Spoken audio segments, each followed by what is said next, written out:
നമസ്കാരം. എക്കാലത്തും കോൺഗ്രസ് പാർട്ടിയെ നയിച്ചിരുന്നത് അമ്മാവന്മാരായിരുന്നു.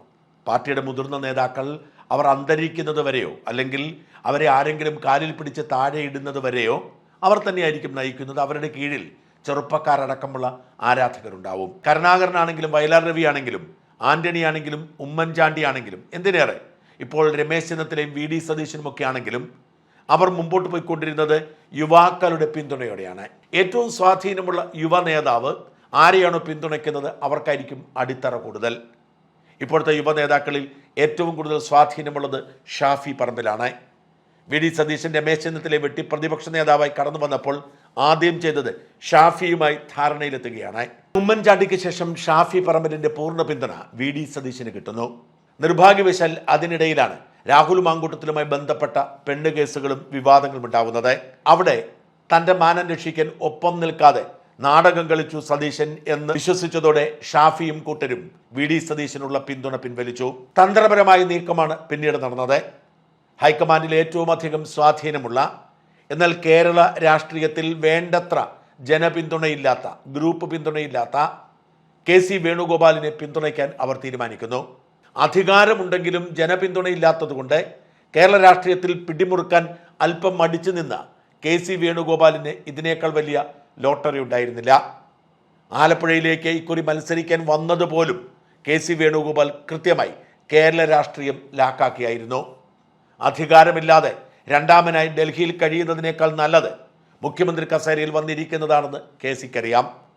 കെ സിക്ക് ലഭിക്കാവുന്ന ഏറ്റവും വലിയ പിന്തുണയാണ് ജനകീയനായ ഷാഫിയുടെയും യൂത്ത് ബ്രിഗേഡുകളുടെയും പിന്തുണയോടെ ലഭിച്ചത്. ഇതുവഴി മറ്റൊരു നേട്ടം കൂടി കെ സി വേണുഗോപാലിനുണ്ടായി. കോൺഗ്രസ് പാർട്ടിയുടെ സോഷ്യൽ മീഡിയ ഹാൻഡിലേഴ്സിന്റെ പിന്തുണയിൽ കെ സി വേണുഗോപാലിനായി. അങ്ങനെ കെ സി വേണുഗോപാൽ കേരളത്തിലെ കോൺഗ്രസ് പാർട്ടിയുടെ അനിഷേധ്യ നേതാവായി മാറി എന്നതാണ് ഈ മാറ്റത്തിലെ പ്രധാന സവിശേഷത. അതിൻ്റെ പ്രതിഫലനമാണ് ഇന്നലെ സംഭവിച്ച രണ്ട് കാര്യങ്ങൾ. കോൺഗ്രസ് പാർട്ടിയിൽ നിന്നും സസ്പെൻഡ് ചെയ്ത് നിയമസഭയിൽ പോലും പോവരുത്, പാലക്കാട്ടേക്ക് തിരിഞ്ഞു നോക്കരുത് എന്ന് രഹസ്യമായി സന്ദേശം കൊടുത്ത് ഒതുക്കി നിർത്തിയിരുന്ന രാഹുൽ മാങ്കൂട്ടത്തിൽ റിസ്ക് എടുത്തുകൊണ്ട് പാലക്കാട്ടേക്ക് പോയത് എല്ലാവരും കണ്ടതാണ്.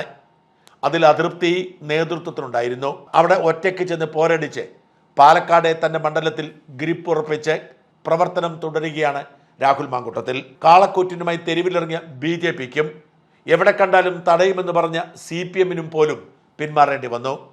മന്ത്രി കൃഷ്ണൻകുട്ടിയും ശാന്തകുമാരി എന്ന MLAയും കൂട്ടത്തിൽ പറയട്ടെ, അങ്ങനൊരു MLA കേരളത്തിലുണ്ട് എന്ന് ഞാൻ ആദ്യമായി കേൾക്കുകയാണ്.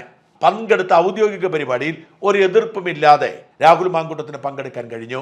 BJP ഭരിക്കുന്ന നഗരസഭയുടെ അധ്യക്ഷ പ്രമീള ശശിധരൻ പങ്കെടുത്ത ഔദ്യോഗിക യോഗത്തിലും രാഹുൽ മാങ്കൂട്ടത്തിൽ പങ്കെടുത്തു.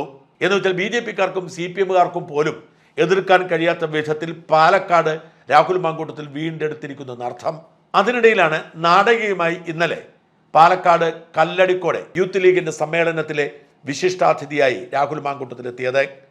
എന്ന് വെച്ചാൽ UDFന്റെ ഘടകകക്ഷിയായ ലീഗിന്റെ യുവജന വിഭാഗം അവരുടെ ഔദ്യോഗിക പരിപാടിയിലേക്ക് രാഹുൽ മാങ്കൂട്ടത്തിലെ ക്ഷണിച്ചിരിക്കുന്നു. ഇനിയാണ് കോൺഗ്രസ് നേരിടുന്ന പ്രസക്തമായ ചോദ്യം. ഘടകകക്ഷിയായ ലീഗിനും ശത്രു പാർട്ടികളായ BJPക്കും CPMനും രാഹുൽ മാങ്കൂട്ടത്തിലിനെ ഒപ്പം കൂട്ടാമെങ്കിൽ പിന്നെ കോൺഗ്രസ് പാർട്ടി എന്തിന് മാറി നിൽക്കുന്നു എന്ന ചോദ്യം. കോൺഗ്രസ് പാർട്ടിയുടെ പുറത്താണ് രാഹുൽ മാങ്കൂട്ടത്തിലിന്റെ സ്ഥാനമെങ്കിലും ഇനി പാലക്കാട്ട് ഔദ്യോഗികമായി കോൺഗ്രസ് പരിപാടികളിലും രാഹുൽ മാങ്കൂട്ടത്തിൽ എത്തപ്പെട്ടാൽ അത്ഭുതപ്പെടേണ്ടതില്ല.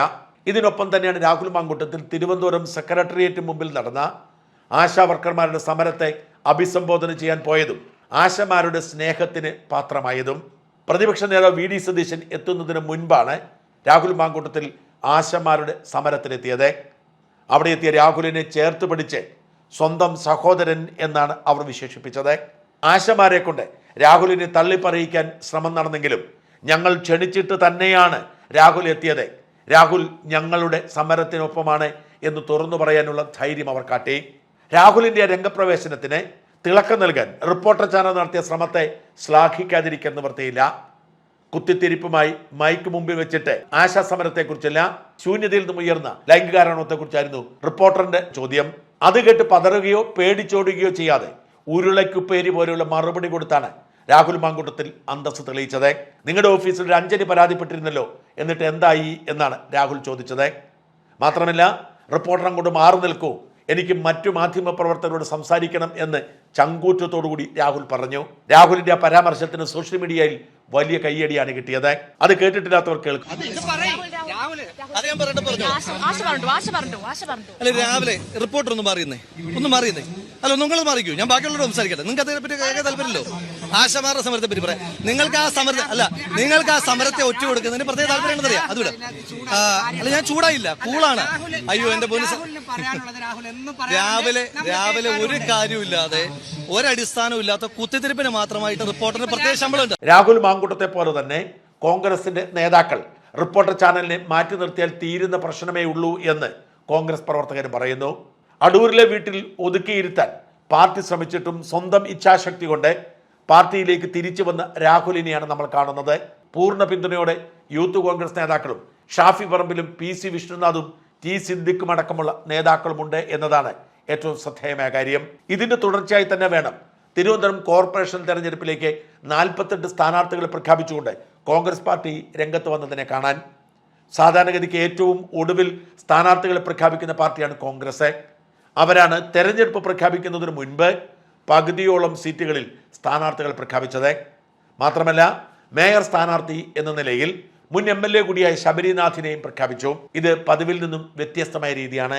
സ്ഥാനാർത്ഥി നിർണയം വൈകുക അഥവാ ഭരണം കിട്ടിയാൽ മേയറാകുന്ന കാര്യത്തിൽ അവസാന നിമിഷം വരെ അടിയും ചവിട്ടും നടത്തുക എന്നതൊക്കെ ശീലിച്ച കോൺഗ്രസ് പാർട്ടി പരാജയത്തിൽ നിന്നും പാഠം പഠിച്ചുകൊണ്ട് രംഗത്ത് വരുന്നു എന്നതിന് തെളിവാണിത്. ശബരിനാഥിനെ മുമ്പിൽ നിർത്തിക്കൊണ്ടും ചെറുപ്പക്കാർക്ക് അവസരം കൊടുത്തുകൊണ്ടും മുമ്പോട്ട് പോയാൽ മാറ്റങ്ങൾ ഉണ്ടാക്കാൻ കഴിയും എന്ന തോന്നൽ മാത്രമല്ല, മുരളീധരനെ കോർപ്പറേഷൻ തെരഞ്ഞെടുപ്പിന്റെ ചുമതലയും ഏൽപ്പിച്ചു. K മുരളീധരനാവട്ടെ തിരുവനന്തപുരം നഗരസഭയിലൂടെ പ്രത്യേക പര്യടനം ആരംഭിച്ചു കഴിഞ്ഞു. ഇതൊക്കെ ചൂണ്ടിക്കാട്ടുന്നത് വലിയ പ്രതിസന്ധിയിലൂടെ കടന്നുപോയ കോൺഗ്രസ് പാർട്ടിയുടെ നേതൃത്വത്തിലേക്ക് കൃത്യമായ ഗ്രിപ്പോടുകൂടി യൂത്ത് ബ്രിഗേഡ് എത്തിയിരിക്കുന്നെന്നാണ്. യൂത്തന്മാർ തീരുമാനിക്കുന്നിടത്തേക്ക് കാര്യങ്ങൾ എത്തുന്ന സാഹചര്യമുണ്ടായി. ഹൈക്കമാൻഡിന്റെ ആശീർവാദത്തോടെയാണ് ഈ പരിഷ്കാരം. കോൺഗ്രസ് പാർട്ടിക്ക് ഇത് ഉണർവാകുമ്പോൾ കോൺഗ്രസ് പാർട്ടിയിലെ അമ്മാവന്മാർക്ക് നിരാശയാണ് ബാക്കിയാവുക.